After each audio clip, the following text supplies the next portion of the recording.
हाँ जी, नमस्कार, राधे राधे, जय श्री कृष्ण। कैसे हैं सब लोग? बढ़िया, मजे में, आनंद में। चलिए, ईश्वर आप सबको हमेशा आनंद में रखे, खूब मजे में रखे, खूब स्वाध्याय करें, खूब अध्ययन करें और बुद्ध बने। क्या बने? बुद्ध बने, क्योंकि हम बात कर रहे हैं बौद्ध धर्म की। कौन से धर्म की? बौद्ध धर्म की। तो अब तक की हमने कुछ बातें की। क्या बातें की हमने? मैंने आपको कहा कि भगवान बुद्ध ने किस प्रकार से, सिद्धार्थ कहेंगे, अभी तो खैर बुद्ध तो नहीं कहेंगे हम, तो याद रखिएगा कि बुद्ध ने किस प्रकार से, किन किन परिस्थितियों में गृह त्याग किया। क्या किया? गृह त्याग किया। और कहां पर पहुंचते हैं वो? अनोमा नदी के किनारे पहुंचते हैं। अपने घोड़े कंदक और सारथी छंदक के साथ में आते हैं और वहीं पर उनको वापस भेज देते हैं अनोमा नदी से। और अनोमा नदी से मैंने आपको कहा ना कि उन्होंने पूछा, गुरुवर कहाँ, राजकुमार अब कब कहाँ जाओगे? तो उन्होंने कहा कि ये संसार दुखों से भरा हुआ है, ये संसार में दुख के अलावा कुछ भी नहीं है। तो प्रश्न पूछा जा सकता है कि संसार दुखों से भरा है, ये कथन किसका है? भगवान गौतम बुद्ध का है। किसका है? भगवान गौतम बुद्ध का। इस दुख के पीछे क्या कारण बताए, वो आगे हम चर्चा करेंगे। जब बौद्ध धर्म की हम लोग बात करेंगे तब हम बात करेंगे। ठीक है, आगे बात समझ में। तो देखिएगा, अनोमा नदी, और इस अनोमा नदी से आगे की क्या घटनाएं, किस प्रकार से घटनाएं घटित होती है, देखिएगा, ध्यान से सुनिएगा। अनोमा नदी के बाद में वो सबसे पहले भगवान सिद्धार्थ ने, मैंने कहा ना कि भिक्षुओं वाले कसाय वस्त्र धारण किए। कैसे? कसाय वस्त्र धारण किए, सिर का मुंडन करवाया और कसाय वस्त्र धारण किए, मतलब पीले वस्त्र धारण कर लिए। कैसे वस्त्र धारण कर लिए? पीले वस्त्र धारण कर लिए। आगे बात समझ में क्लियर है? तो यहाँ से वो कहाँ जाते हैं? यहाँ से सर्वप्रथम वो वैशाली गए। कहाँ पर गए? वैशाली गए। और वैशाली में उस समय सांख्य दर्शन की प्रेरणता, जिनका नाम मिलता है, अलार्म बजाया। देखो ध्यान से सुनना कि सबसे पहले सिद्धार्थ ने क्या करा? अलार्म बजाया। सिद्धार्थ ने क्या करा है? अलार्म बजाया। अलार्म कहाँ बजाया? वैशाली में बजाया। और नाम क्या था इसका? आलार कालाम। क्या नाम था? आलार कालाम। वैशाली का गुरु, जिसका नाम क्या था? आलार कालाम, सांख्य दर्शन के प्रेरणता माने जाते हैं। सांख्य दर्शन के प्रेरणता माने जाते हैं। कौन? आलार कालाम। याद रखिएगा। वैसे महर्षि कणाद मूल रूप से सांख्य दर्शन के थे। आगे बात करेंगे कभी। तो दोस्तों ध्यान से सुनिएगा कि उस समय के सांख्य दर्शन के प्रेरणता थे, सांख्य दर्शन के जानकार थे। वैशाली के गुरु थे जिनका नाम क्या था? आलार कालाम। इस आलार कालाम के बारे में गौतम ने बहुत बातें सुन रखी थी। तो आलार कालाम के पास में गए। ये आलार कालाम जी, ठीक है, बड़े उस समय बड़े विद्वान के रूप में थे। बड़े विद्वान के रूप में थे। कौन? आलार कालाम जी। और आलार कालाम के पास में जाकर के जो है सिद्धार्थ ने इनको क्या किया? प्रणाम किया, चरणों में वंदन किया। चरणों में वंदन किया और इन्हें आलार कालाम को अपने जीवन का प्रथम गुरु बनाया। प्रथम गुरु बनाया। ध्यान से सुनिएगा, क्या बना लिया इन्हें? प्रथम गुरु बना लिया। किसको बनाया? आलार कालाम को। किसको बनाया? आलार कालाम को प्रथम गुरु बनाया। तो आपसे ये प्रश्न पूछा जा सकता है कि सिद्धार्थ के प्रथम गुरु कौन थे? तो सिद्धार्थ के प्रथम गुरु कौन? आलार कालाम। और सिद्धार्थ के गृह त्याग के बाद के जो है कहां कौन कौन से स्थान पर गए, वो क्रम भी आपसे पूछा जा सकता है। तो आलार कालाम को गुरु बनाया, कुछ समय उनके आश्रम में रहे, ज्ञानार्जन करने का प्रयत्न किया। लेकिन कुछ समय बाद में आलार कालाम जी को कहा कि आलार कालाम जी, आप मेरे मन का अलार्म बजाने में निसफल हैं, मुझे मज़ा नहीं आ रहा, फील नहीं हो रहा, ज्ञान की प्राप्ति नहीं हो पाएगी, आपसे नहीं हो पाएगा, आपसे नहीं हो पाएगा। और वैशाली के बाद में देखिएगा वो कहाँ गए? राजगृह गए। कहाँ पर गए? राजगृह गए। और राजगृह के उस समय वहां पर एक गुरु हुआ करते थे जिनका नाम था रामपुत। राजगृह गए और राजगृह का नाम क्या? गुरु थे जिसका नाम क्या था? रामपुत। याद रखिएगा, क्या नाम था? रामपुत। क्या नाम था? रामपुत। उनका नाम क्या है? रामपुत। इस रामपुत के और भी नाम मिलते हैं, रामपुत्र, और एक नाम मिलता है उदक पिंडक। क्या नाम मिलता है? उदक पिंडक। इस उदक पिंडक के पास में गए और उदक पिंडक के पास में जाने के बाद में भी उन्होंने कई प्रकार की शिक्षाएं ग्रहण की। उन्होंने कई प्रकार की क्या की, शिक्षाएं ग्रहण करने का प्रयत्न किया। उदक पिंडक के पास में उन्होंने कुछ समय के लिए रहा, उदक पिंडक के पास में कुछ समय के लिए वो रहे, और रहने के बाद में उन्होंने वहां से भी क्या करा, ज्ञान की प्राप्ति करने का प्रयास किया। क्या किया, प्रयास किया। दोस्तों ध्यान से सुनिएगा, यहां महत्वपूर्ण बात क्या है।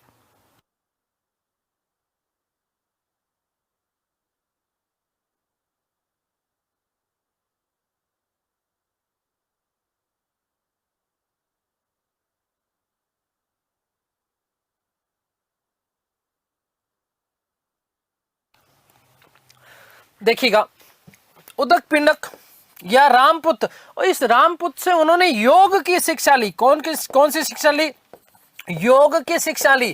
किसकी शिक्षा ली, योग की शिक्षा ली। किससे, रामपुत्र या उदक पिंडक से। और इसके अलावा कई चीजें सीखी उन्होंने।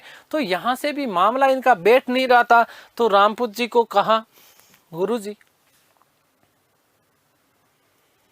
क्या कहा, गुरुजी आपसे नहीं हो पाएगा, आपसे नहीं हो पाएगा, मामला बैठ नहीं रहा है, मामला बैठ नहीं रहा है। ठीक है सर, कोई बात नहीं। तो देखो, प्रथम गुरु कौन थे, आलार कालम।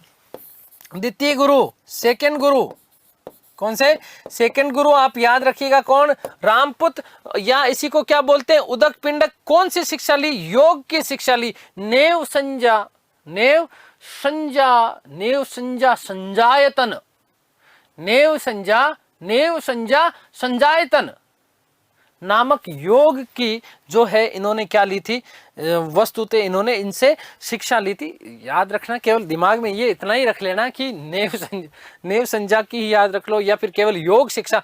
तो यहां से उन्होंने शिक्षा ली। मजा नहीं आया, मजा नहीं आया तो छोड़ चले, मैं तो छोड़ चली बाबुल का देश, पिया का घर प्यारा लगे।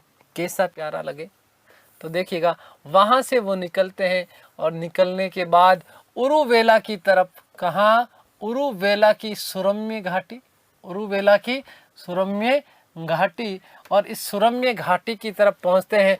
कौन, भगवान सिद्धार्थ। खैर सिद्धार्थ तो केवल नाम ही सिद्धार्थ है, ठीक है ना। कौन पहुंचते हैं, सिद्धार्थ पहुंचते हैं उरुवेला की सुरम्य घाटी में। कहां पर, उरुवेला की सुरम्य घाटी में पहुंचते हैं। और इसी उरुवेला में क्या स्थितियां हैं, देखिएगा, उरुवेला की क्या स्थितियां हैं। उरुवेला की कुछ इस प्रकार की बड़ी सुरम्य रमणीय घाटी है। कौन सी, उरुवेला की, प्यारे साथियों।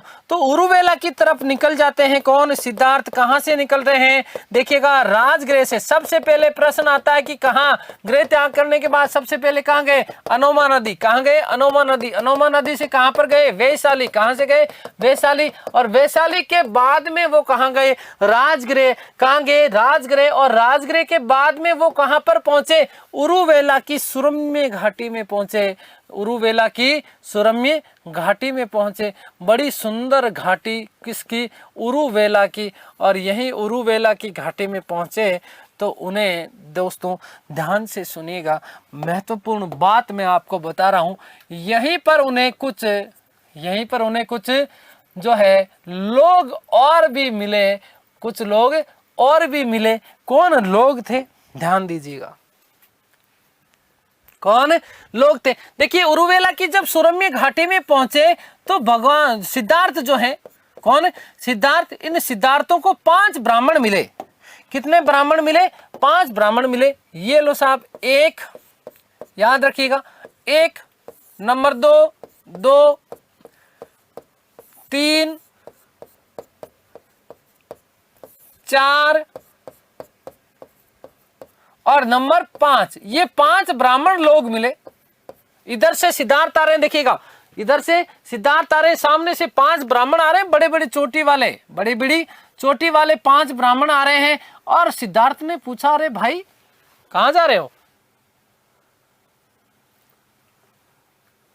क्या पूछा, कहां जा रहे हो। किसने पूछा, सिद्धार्थ ने पूछा। तो इनमें आगे आगे जो इनके जो प्रमुख थे, इन प्रमुख का नाम क्या मिलता है, देखो, कौंडिन्य। क्या नाम मिलता है, कौंडिन्य। नाम क्या मिलता है, कौंडिन्य ने कहा, हम ज्ञान की खोज के लिए जा रहे हैं। किसकी खोज के लिए जा रहे हैं? ज्ञान की खोज। हम ज्ञान की खोज के लिए निकले, हम अपने आप को जानना चाहते हैं, अंतरात्मा को जानना चाहते हैं। 5 ब्राह्मण है ये। कितने ब्राह्मण है? 5 ब्राह्मण है। तो भगवान बुद्ध ने सिद्धार्थ ने बात कही, अरे ये तो बहुत अच्छी बात है, मैं भी जो है किसकी खोज के लिए जा रहा हूं? ज्ञान की खोज के लिए जा रहा हूं। चलिए बैठते हैं, एक साथ समाधिस्थ होते हैं। तो उरुवेला की सुरम्य घाटी में यहीं पर उन्होंने एक सुंदर सा एक सुंदर सा स्थान देखा। और इस सुंदर से स्थान के ऊपर आकर के ये 6 लोग, अब देखो 5 तो ब्राह्मण मिले, और ये 5 ब्राह्मणों के साथ में कौन? सिद्धार्थ। कौन? सिद्धार्थ। देखो 5 ब्राह्मणों के नाम और बता देता हूं मैं आपको, कौन कौन से हैं, ध्यान दीजिएगा। देखिए 5 ब्राह्मणों में पहला कौन? कौंडिन्य। फिर एक नाम मिलता है बप्पा। क्या नाम मिलता है? बप्पा। फिर नाम मिलता है बद्दिये। क्या नाम मिलता है? बद्दिये। क्या नाम मिलता है? बद्दिये। एक नाम मिलता है अस्सागी। क्या नाम मिलता है? अस्सागी। और एक बेटा नाम याद रखना, महानामा। क्या याद रखोगे? महानामा। ये 5 ब्राह्मण मिले। कितने ब्राह्मण मिले? 5 ब्राह्मण मिले। ये आपके क्या है? सिद्धार्थ है। कौन है? सिद्धार्थ है। ठीक है। और 5 ब्राह्मण मिले। ये कहां पर है? उरुवेला में है। कहां पर है ये? उरुवेला में है। पूरा दिमाग में पिक्चर सेट कर लेनी है आपको, यहां से आपका प्रश्न गलत नहीं होना चाहिए। 5 ब्राह्मण मिले हैं। कहां पर मिले हैं? उरुवेला में मिले हैं। कहां पर मिले हैं? ये उरुवेला में मिले हैं। इतनी बात समझ में आ गई?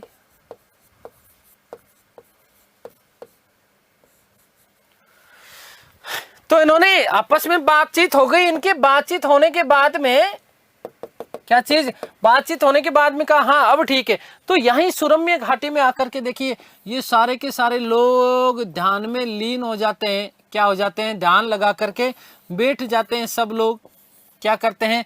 ध्यान लगा करके बैठ जाते हैं। ऐसा कहा जाता है प्यारे साथियों, कैसा कहा जाता है? ऐसा कहा जाता है कि ध्यान में बैठने के बाद में कई समय तक जो है ध्यान में लीन रहे, और भगवान बुद्ध का शरीर बिल्कुल सूख करके जर्जर कांटे के समान हो गया। जर्जर कांटे के समान हो गया, सूख गया। लेकिन अभी भी उनको जो चीज चाहिए थी, जो उनको ज्ञान अर्जन करना था, जो वो मिल ही नहीं रहा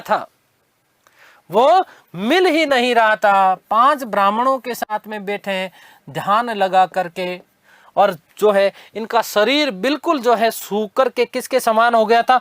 कांटे के समान हो गया। रात दिन भूखे प्यासे बिना अन्न जल ग्रहण किए लगातार, ऐसा कहा जाता है कि इन्होंने कठोर तपस्या की और इनको ज्ञान की प्राप्ति हो ही नहीं रही थी। अचानक एक दिन इधर से इसी उरुवेला की सुरम्य घाटी में अचानक से यहां से एक स्त्री आई। कौन आई? स्त्री आई। ऐसा कहा जाता है कि शूद्र महिला थी। कौन थी? शूद्र महिला थी। ये स्त्री आई। कौन आई? स्त्री आई। और स्त्री अपने हाथ में क्या? खीर का कटोरा लाई। क्या? खीर का कटोरा लाई। देखो बड़ी मजेदार बात होने वाली है। हाथ में क्या लेके आई है? खीर का कटोरा लेकर आई है। छमाछम करते करते आ रही है। क्या? छमाछम करते हुए आ रही है। और उसी समय इस खीर की जो खुशबू थी, वो खुशबू किसके मुख जो है नाक में गई है? सिद्धार्थ के नाक में गई है। रहा नहीं गया भैया। पिछले जो है कई महीनों से भूखे प्यासे रह करके अब तक क्या कर रहे थे? वो ध्यान में लीन थे। अब तक ध्यान में लीन थे।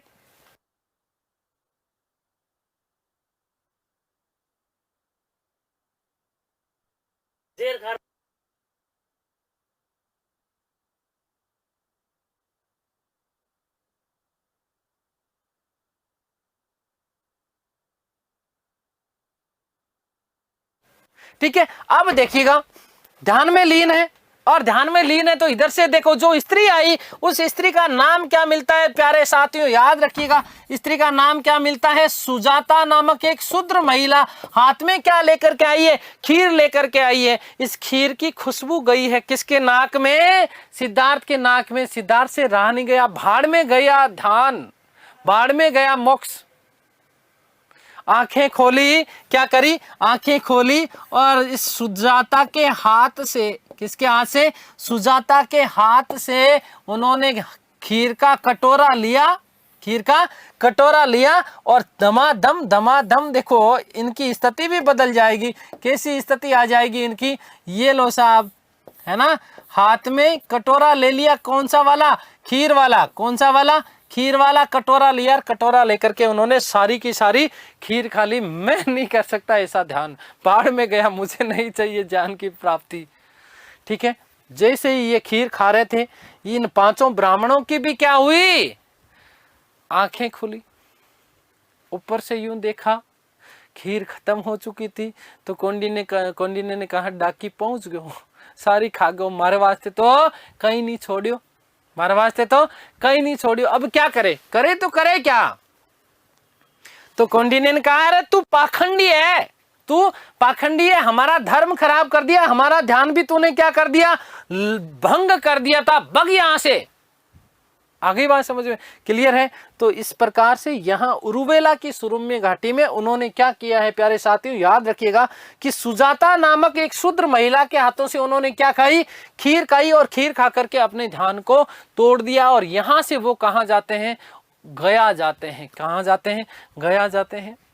एक बार जाकर के पुनः समाधिस्थ होंगे, क्या क्या और घटनाएं होंगी, पीपल के वृक्ष के नीचे, पुन नदी के किनारे, ठीक है, किस प्रकार से ज्ञान की प्राप्ति होगी, ये सारी की सारी चर्चाएं करेंगे बाद में। लेकिन पहले यहाँ तक की चीजें मैं आप लोगों के लिए लिख देता हूँ, ठीक है।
चलिए, तो ये इतनी सारी कहानी मैंने आप लोगों को बता दी है।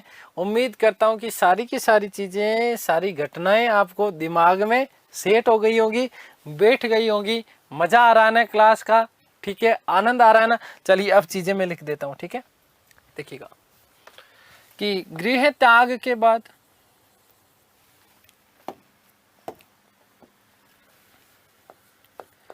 गृह त्याग के बाद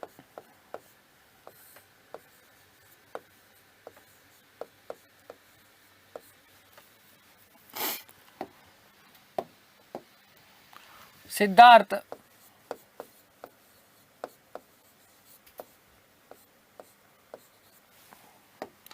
वैशाली गए।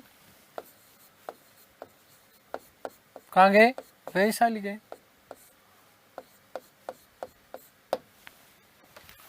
वैशाली में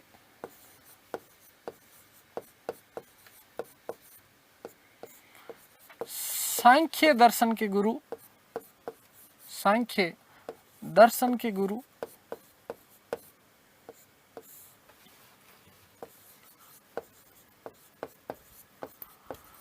आलार कालाम को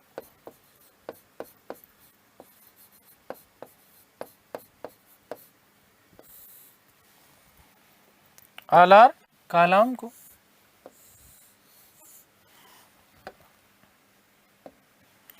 अपना प्रथम गुरु बनाया।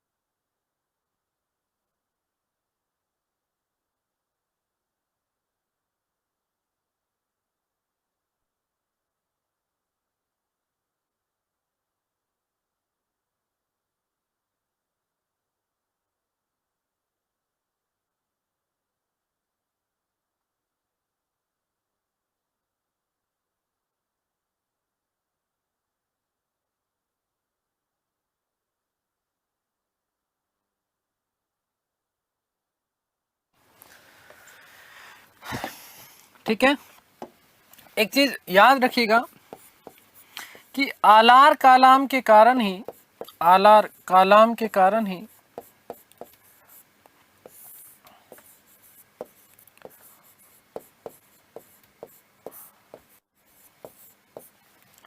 बौद्ध धर्म पर सांख्य दर्शन का प्रभाव माना जाता है। बौद्ध धर्म पर सांख्य दर्शन का प्रभाव माना जाता है। सांख्य दर्शन का प्रभाव माना जाता है।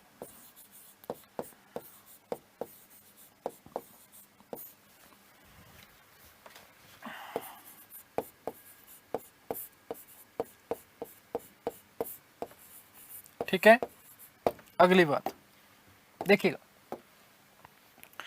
तो हमने बात की, सबसे पहले कहा आलार कालाम के पास गया, कहाँ गए, वैशाली गए, इनको अपना प्रथम गुरु। ये प्रश्न आता है आपका कि सिद्धार्थ के प्रथम गुरु कौन थे, सिद्धार्थ के प्रथम गुरु कौन थे, तो याद रखना आलार कालाम। कौन थे, आलार कालाम। आ गई बात समझ। उसके बाद में अगली बात कि वैशाली से, वैशाली से राजगृह गए, जहां राजगृह के वहां के जहां रामपुत्र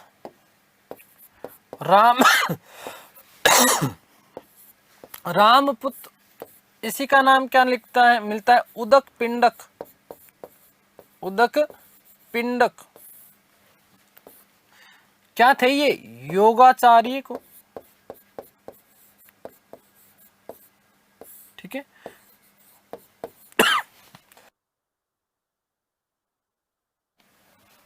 अपना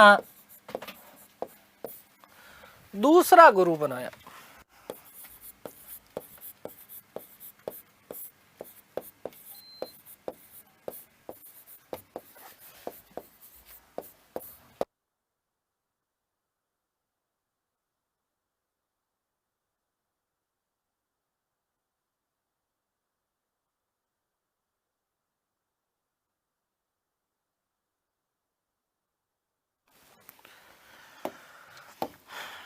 रामपुत्र ने सिद्धार्थ को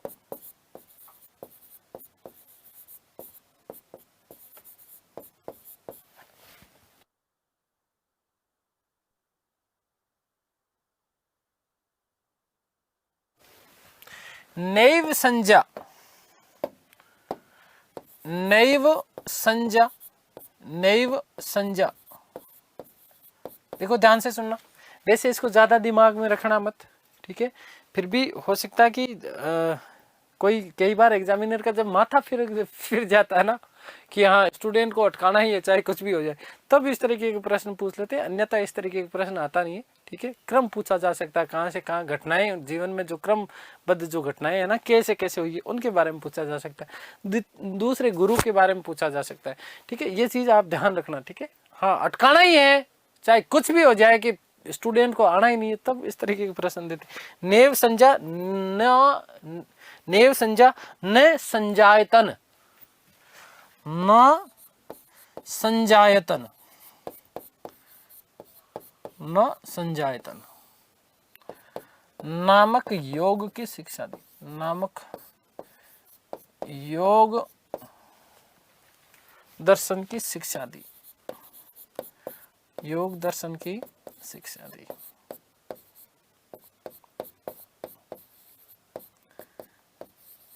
आगे बात समझ में क्लियर है?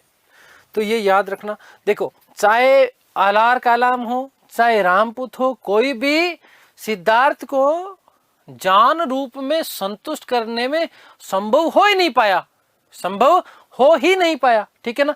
तो यहां से भी वो असंतुष्ट होकर के निकले, वैशाली के आलार कालाम से भी असंतुष्ट होकर के निकले, ठीक है। यहाँ योग की शिक्षा दी तो भी असंतुष्ट होकर के निकले, और फिर कहां पर गए? उरुवेला में। कहां गए? उरुवेला, वर्तमान बोध गया, वही उरुवेला का ही हिस्सा है जहां पर जान की प्राप्ति हुई, वो गया, ठीक है ना। क्या चीज? गया में। और उरुवेला और गया लगभग लगभग मतलब यूं है, ठीक है, एक ही क्षेत्र है वो, ठीक है। तो ये उरुवेला वाली बात तो हमने बात कर ली। उरुवेला में किस प्रकार से क्या क्या घटनाएं हुई थी वो मैं आप लोगों के लिए अब लिख रहा हूं कि राजगृह से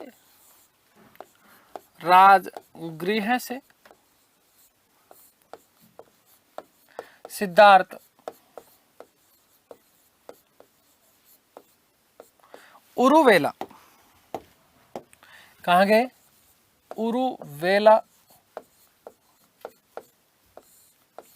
बोध गया की बात कर सकते हैं हम लोग, है ना। इसको वर्तमान में क्या बोलते हैं? बोध गया। उरुवेला की सुरम्य घाटी में पहुंचे, कि सुरम्य घाटी पहुंचे,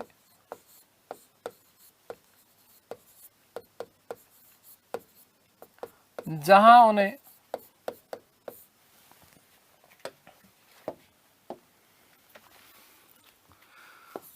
पांच ब्राह्मण मिले,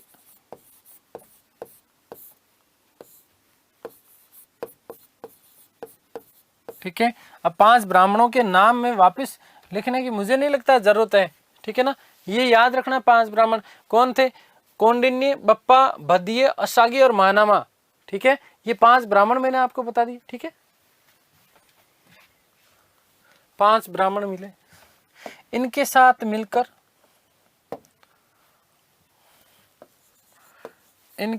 मिलकर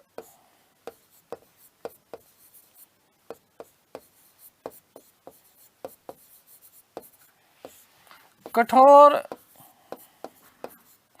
तपस्या की,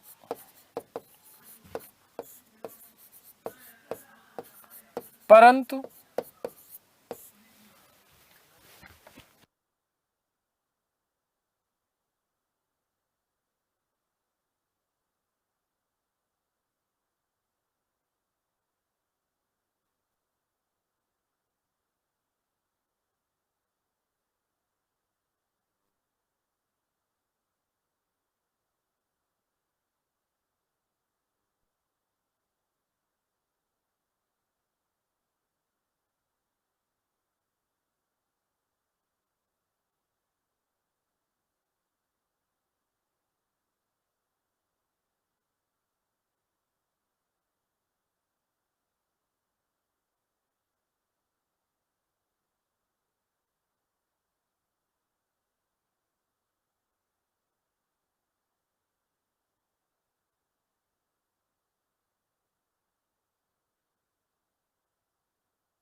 ठीक है, परंतु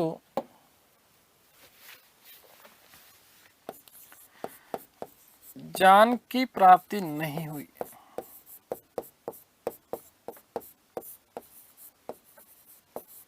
ठीक है। याद रखिएगा कि अन्न जल त्याग कर, अन्न जल त्यागा, ठीक है।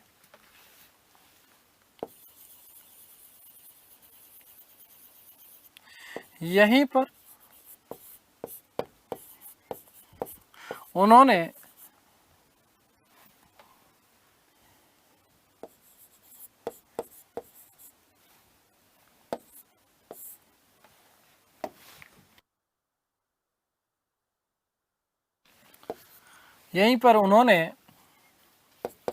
सुजाता नामक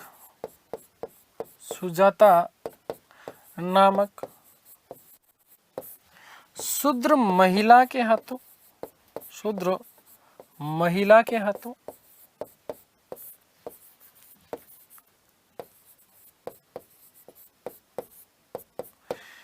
खीर खाकर, क्षीरोदधीनम, है ना, खीर खाकर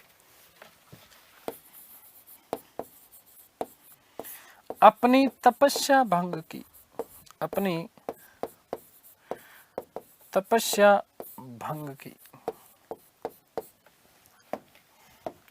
कौंडिन्य व उसके साथियों ने, कौंडिन्य व उनके साथियों ने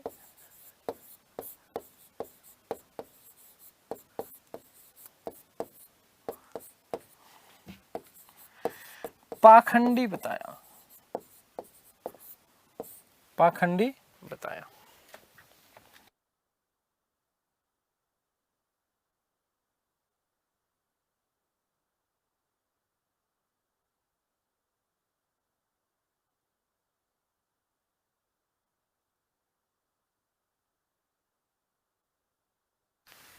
ठीक है, क्लियर। अब जैसे ही पाखंडी बताया तो यहां से पाखंडी बताने के बाद में क्या हुआ, यहां से सिद्धार्थ निकलते हैं और सिद्धार्थ निकलने के बाद में यहीं के पास समीप ही, यहीं के पास ही, ध्यान से सुनिएगा, इसी के समीप थोड़ा सा दूर स्थल था। और थोड़ा सा दूर स्थल कौन सा, यहां पर एक देखिए नदी मिलती है और इस नदी का उल्लेख किस रूप में है, यहां पर उल्लेख मिलता है निरंजना नदी का। किसका? निरंजना नदी। और इसी निरंजना नदी के किनारे उन्होंने आकर के खुद एकांत में इन्होंने क्या करी है, तपस्या प्रारंभ की। क्या करी? तपस्या प्रारंभ की, ऐसा कहा जाता। देखो अब तक जो है ना लगभग 6 वर्ष हो चुके थे उनको गृह त्याग की घटना को, ठीक है ना, कितने 6 वर्ष हो चुके थे। इस निरंजना नदी, कौन सी नदी? निरंजना नदी। नदी कौन सी? ये निरंजना नदी, ध्यान से सुनिएगा, नदी का नाम क्या है? निरंजना। इसी को हम बोलते हैं पुनपुन। क्या बोलते हैं? पुनपुन नदी के किनारे यहां पर एक वट वृक्ष, पीपल का वृक्ष था। किसका वृक्ष था? पीपल का वृक्ष था। किसका वृक्ष था? पीपल का वृक्ष था। और इस पीपल के वृक्ष के नीचे आकर के जो है भगवान बुद्ध या सिद्धार्थ, ठीक है, जो भी जिस भी स्वरूप में आप लेना चाहें, ठीक है, यहाँ आकर के यहाँ पर वो क्या लगाते हैं? ध्यान लगाते हैं। क्या लगाते हैं? यहाँ पर आकर के ध्यान लगाते हैं और ध्यान में लीन होकर के बिल्कुल यहाँ आकर के वो वापस समाधि वाली बात है ना, वापस क्या लगाते हैं? वो समाधि लगाते हैं। और ऐसा कहा जाता है प्यारे साथियों, ऐसा कहा जाता है, कैसा कहा जाता है, कैसा कहा जाता है? ऐसा कहा जाता है कि इस समाधि के लगभग 49 दिन बाद, कितने दिन बाद में? 49 दिन बाद समाधि, ये समाधि लगाने के कितने दिन बाद में? 49 दिन बाद, 49 दिन बाद। देखो ये उन्होंने क्या लगा रखी है? समाधि लगा रखी है, ध्यान लगा रखा है, ठीक है। तो 49 दिन बाद में वैशाख पूर्णिमा के दिन, कौन से दिन? वैशाख पूर्णिमा के दिन। कौन से दिन? वैशाख पूर्णिमा के दिन जो है उन्हें क्या है? ज्ञान की प्राप्ति हुई। ज्ञान की क्या हो गई, प्राप्ति हो गई। और कितने वर्ष की आयु में, तो याद रखिएगा 35, 35 वर्ष की आयु में। कितने वर्ष की आयु में, 35 वर्ष की आयु में निरंजना नदी, या इसी का नाम मिलता है पुनपुन, या इसी का नाम कई जगह आपको मिलता है फल्गु नदी। क्या, कौन सी नदी, फल्गु। तो कौन सा वृक्ष है, पीपल के वृक्ष के नीचे। किसके नीचे, पीपल के वृक्ष के नीचे समाधि के 49वें दिन, समाधि के 49वें दिन, वैशाख पूर्णिमा के दिन, वैशाख पूर्णिमा के दिन इनको ज्ञान की प्राप्ति होती है 35 वर्ष की आयु में। और इसी घटना को बौद्ध धर्म में संबोधि की घटना कहा जाता है। क्या कहा जाता है, संबोधि की घटना कहलाती है ये बात। आगे बात समझ में। और इसी दिन से भगवान सिद्धार्थ क्या कहलाए, गौतम बुद्ध कहलाए। क्या कहलाए, गौतम बुद्ध कहलाए। और यही स्थान आगे चल करके क्या कहलाया, बोध गया कहलाया। बोध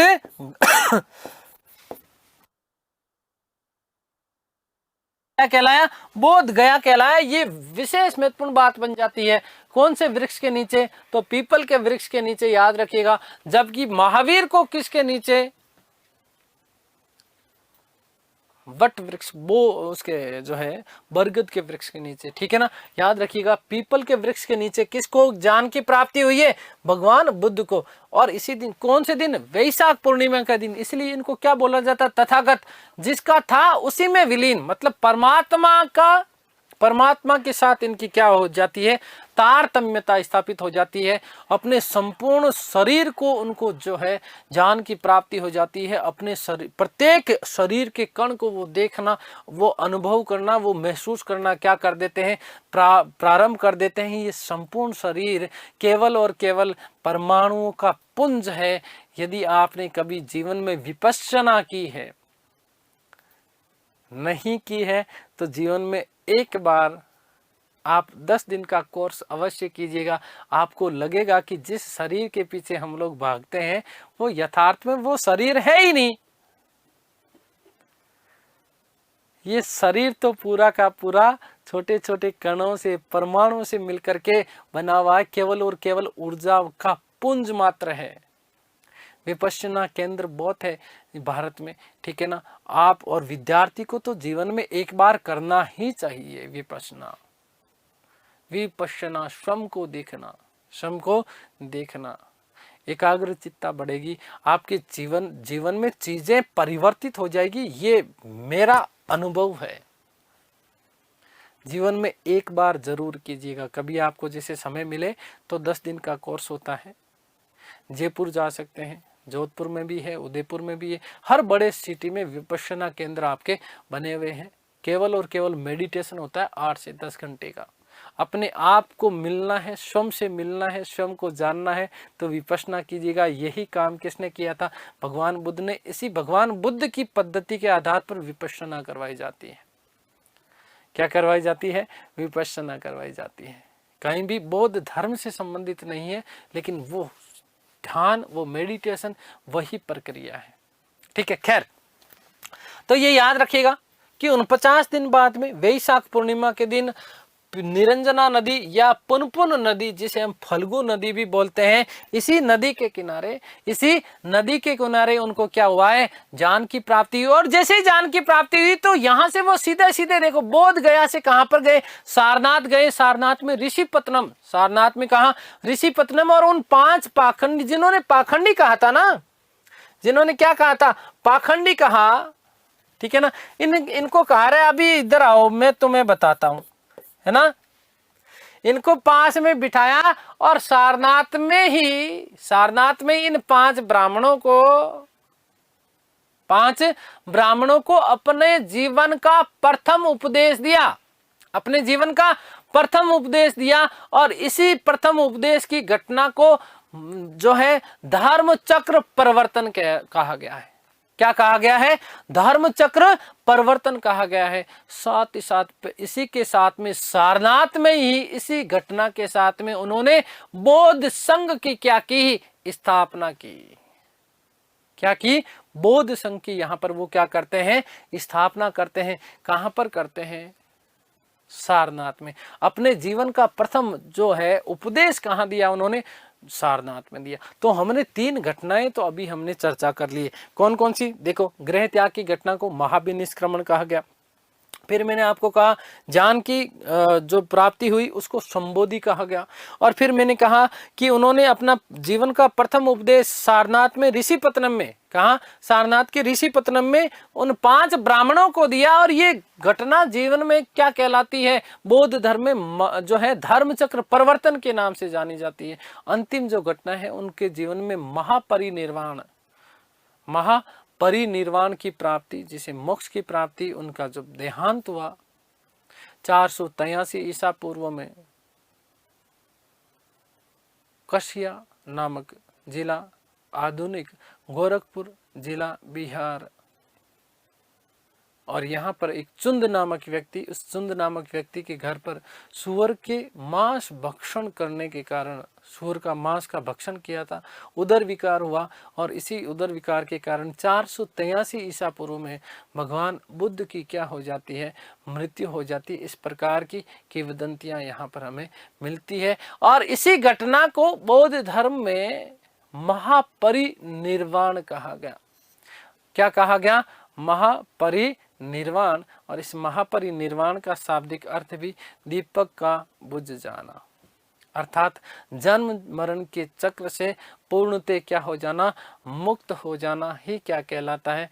महापरिनिर्वाण कहलाता है। इसी बोधि वृक्ष के प्रति, इस पीपल के वृक्ष के प्रति श्रद्धा और भगवान बुद्ध के प्रति आस्था व्यक्त करने के लिए आपको पता होना चाहिए कि हमारे भारत का सर्वोच्च नागरिक सम्मान भारत रत्न पीपल के पत्ते के ऊपर क्या होता है? उत्कीर्ण होता है। ये भी आपके लिए विशेष महत्वपूर्ण तथ्य दोस्तों बन जाता है। इस चीज को आप लोग याद रखिएगा। ठीक है, क्लियर हो गई बात? चलिए, तो ये सारी की सारी चीजें मैं आप लोगों के लिए अब लिखने वाला हूं। ठीक है,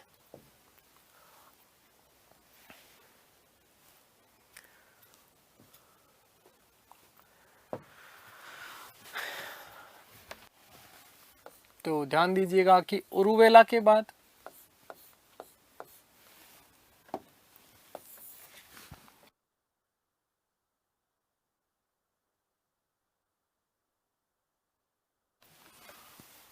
उरुवेला के बाद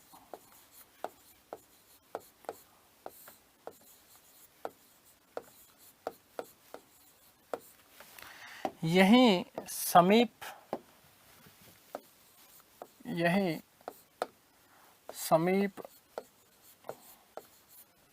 स्थित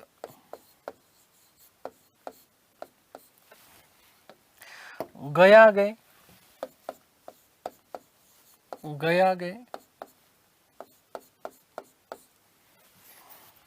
गया को वर्तमान में बोध गया के नाम से जाना जाता है, तथा पुनपुन नदी के किनारे, पुनपुन या निरंजना, क्या है? निरंजना। इसी के लिए शब्द मिलता है फल्गु। फल्गु नदी के किनारे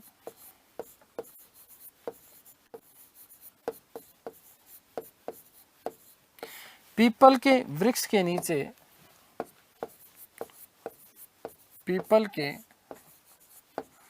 वृक्ष के नीचे, वृक्ष के नीचे समाधि लगाकर, समाधि लगाई, समाधिस्थ हुए।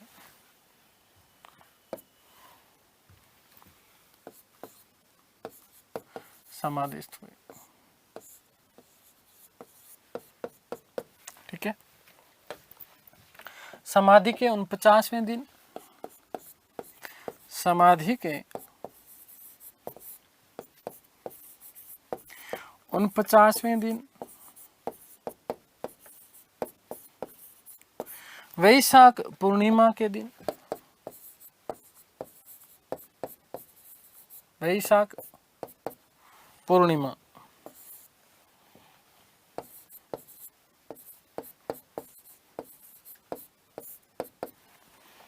वैशाख पूर्णिमा को ज्ञान की प्राप्ति हुई, ज्ञान की प्राप्ति हुई।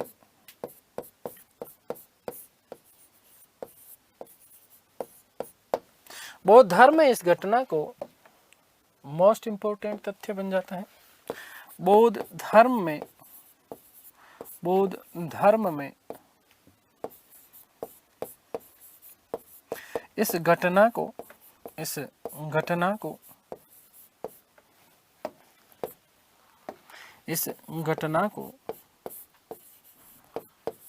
संबोधि कहा जाता है,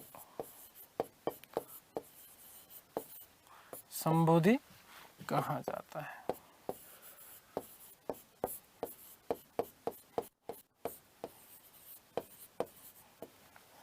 इस स्थान को बोध गया के नाम से जाना जाता है। इस स्थान को बोध गया कहा गया। इस स्थान को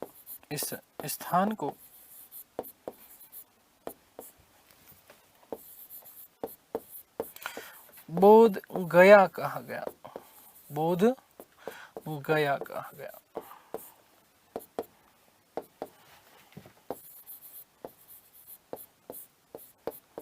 ठीक है। और सिद्धार्थ को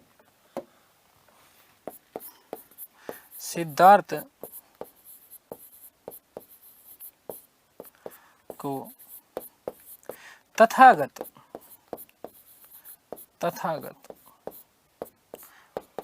का मतलब क्या होता है? जिसका था उसी में विलीन हो जाना, अर्थात परमात्मा में विलीन हो जाना।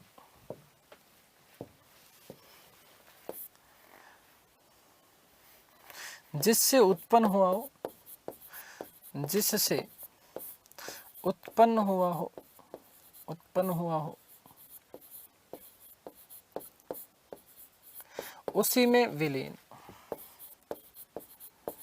उसी में विलीन, ठीक है। तो तथागत व गौतम बुद्ध कहा गया। गौतम बुद्ध कहा गया। बुद्ध कहा गया।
चलिए, आ गई बात समझ में? क्लियर है? तो ये डायग्राम दिमाग में छाप के रखना एक तो। अब देखिएगा, अब क्या घटना होती। ज्ञान की प्राप्ति हो गई, और ज्ञान की प्राप्ति होने के बाद वो कहाँ जाते हैं? सारनाथ। कहाँ जाते हैं? सारनाथ। और सारनाथ का प्राचीन नाम देखो, कई बार पूछ लिया जाता है, तो याद रखना, श्रीपतन मृगदाय। क्या? श्रीपतन मृगदाय। सारनाथ का प्राचीन नाम क्या है? श्रीपतन मृगदाय। ठीक है ना? तो ध्यान से सुनेगा कि वहां से वो कहाँ गए? सारनाथ गए। और सारनाथ जाने के बाद में 5 ब्राह्मण, कौन से? वही कौंडिन्य, बप्पा, भदिया, साग्य और महानामा। और इसके अलावा वहां सारनाथ का एक श्रेष्ठी, श्रेष्ठी का मतलब क्या था? व्यापारी, यश। व्यापारी का नाम क्या था? यश। इस यश को कुल मिलाकर के 6 लोगों को उन्होंने क्या दिया? उपदेश दिया। क्या दिया? उपदेश दिया। साथ ही साथ भगवान बुद्ध ने सारनाथ में ही बौद्ध संघ की क्या की स्थापना की। भगवान बुद्ध के द्वारा दिए गए इस उपदेश को बौद्ध धर्म में क्या कहा जाता है? धर्म चक्र परिवर्तन कहा जाता है। क्या कहा जाता है? धर्म चक्र परिवर्तन कहा जाता है। आगे बात समझ में क्लियर है ना? तो ज्ञान प्राप्ति के बाद, ज्ञान प्राप्ति के बाद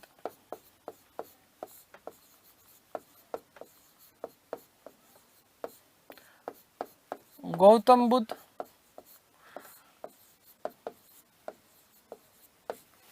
सारनाथ गए।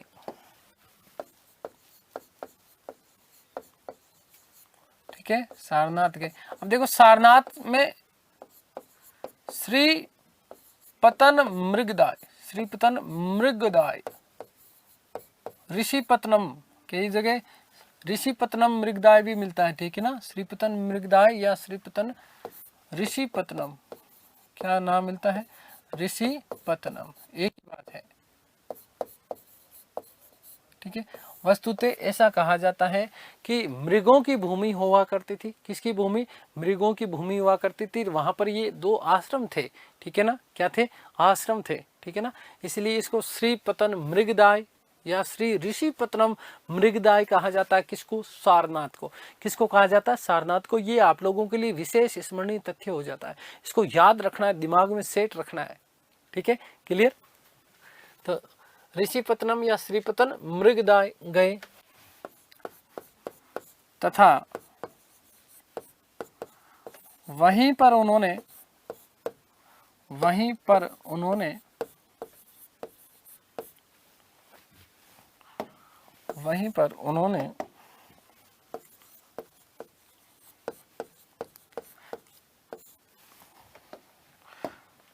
पांच ब्राह्मणों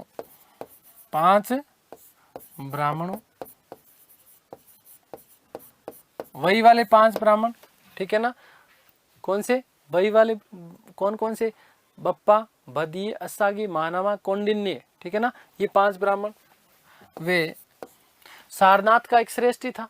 वे सारनाथ के एक श्रेष्ठी, सारनाथ के एक श्रेष्ठी। श्रेष्ठी का मतलब क्या होता है बेटा? याद रखना, व्यापारी।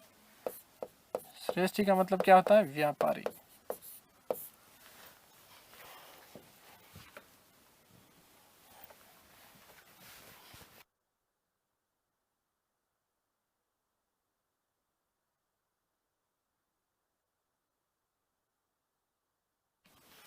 श्रेष्ठी यश को, इसको यश को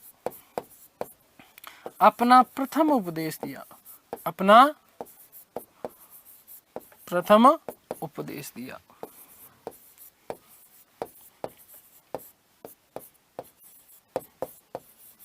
ठीक है, अब महत्वपूर्ण बात क्या? महत्वपूर्ण बात ये याद रखना कि इस उपदेश देने की घटना को, इस उपदेश देने की घटना को बौद्ध धर्म में किस नाम से जाना जाता है? धर्म चक्र परिवर्तन के नाम से। किस नाम से? धर्म चक्र परिवर्तन के। इस घटना को बौद्ध धर्म में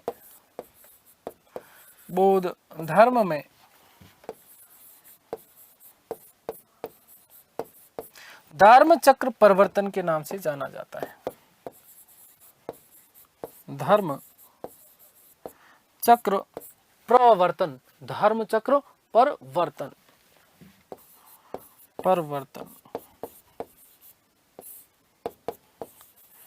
के नाम से जाना जाता है।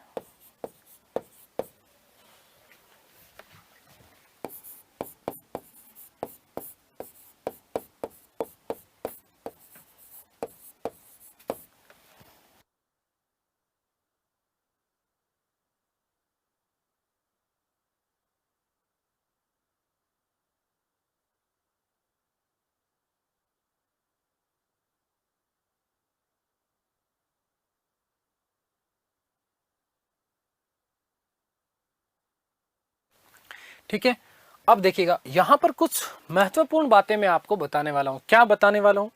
एक तो प्रश्न ये पूछा जाता है, मैं कोई पेपर देख रहा था पुराना, ठीक है, तो उसमें एक प्रश्न पूछा गया था कि भगवान बुद्ध ने अपने जीवन में सर्वाधिक उपदेश कहाँ दिए, तो कौशल की राजधानी श्रावस्ती में, कौशल की राजधानी श्रावस्ती में जो है उन्होंने अपने जीवन के सर्वाधिक उपदेश दिए। मगध को अपना कार्य क्षेत्र बनाया है, किसको, मगध को अपना कार्य क्षेत्र बनाया। और बौद्ध संघ की स्थापना कहां पर की गई, तो बौद्ध संघ की स्थापना कहां की गई थी, सारनाथ में। और तपस्सु और भल्लिक नामक दो बंजारों का यहां पर उल्लेख मिलता है, कब आएगा तू मेरे बंजारे, ठीक है। तो तपस्सु और भल्लिक नामक दो बंजारों का उल्लेख मिलता है। इन बंजारों को सर्वप्रथम बौद्ध धर्म का उन्होंने क्या बनाया था, अनुयायी बनाया। देखिए जब हमने बात करी थी वैदिक धर्म की कर्मकांडी व्यवस्था की और धर्म सुधार आंदोलन की, तो मैंने क्या कारण क्या बताया था, धर्म सुधार आंदोलन हुए क्यों, क्योंकि नीचे के जो दो वर्ण थे इन दोनों वर्णों की स्थितियां सुधारनी थी। तो सबसे पहले शूद्र लोगों को अपने बौद्ध धर्म का अनुयायी बनाया था। बौद्ध संघ में कौन था, श्रेष्ठ यश, ठीक है ना, व्यापारी वैश्य वर्ग का हो गया कि नहीं हो गया, ठीक है। तो ये भी बौद्ध संघ का सदस्य था, ठीक है। महत्वपूर्ण बात है, चीजें याद रखिएगा। नोट,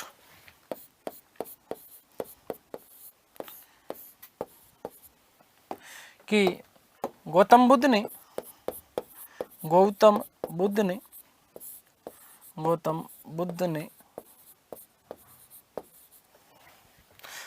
अपने सर्वाधिक उपदेश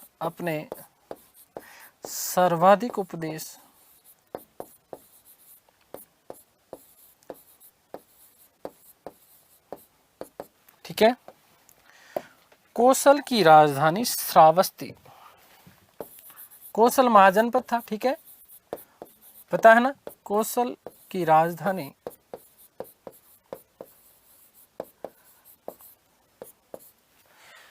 श्रावस्ती। अच्छा एक बात और याद रखिएगा कि उन्होंने जो उपदेश दिए ना वो किस में दिए हैं, पाली भाषा में, श्रावस्ती में दिए।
ठीक है, एक चीज और याद रखिएगा, क्या, कि गौतम बुद्ध ने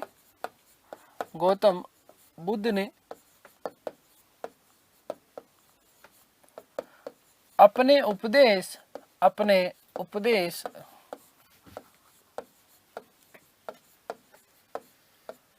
कौन सी भाषा में, पाली भाषा में दिए, पाली भाषा में दिए,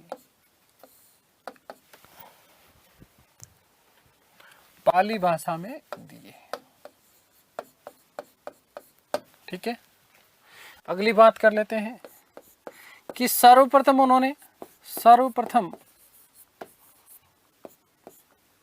उन्होंने देखिए ये प्रश्न आपसे पूछा जाता है कि सर्वप्रथम किन दो लोगों को उन्होंने अपना अनुयायी बनाया, तो आपको याद रखना कि गौतम बुद्ध ने तपस्या भली भांति की, है ना, तपस्या भली भांति की। याद रखोगे, क्या याद रखोगे, कि गौतम बुद्ध ने तपस्या भली भांति की, तो तापस और भल्लिक, ठीक है ना। सर्वप्रथम उन्होंने दो बंजारे तापस व भल्लिक को तापस वे बल्लिक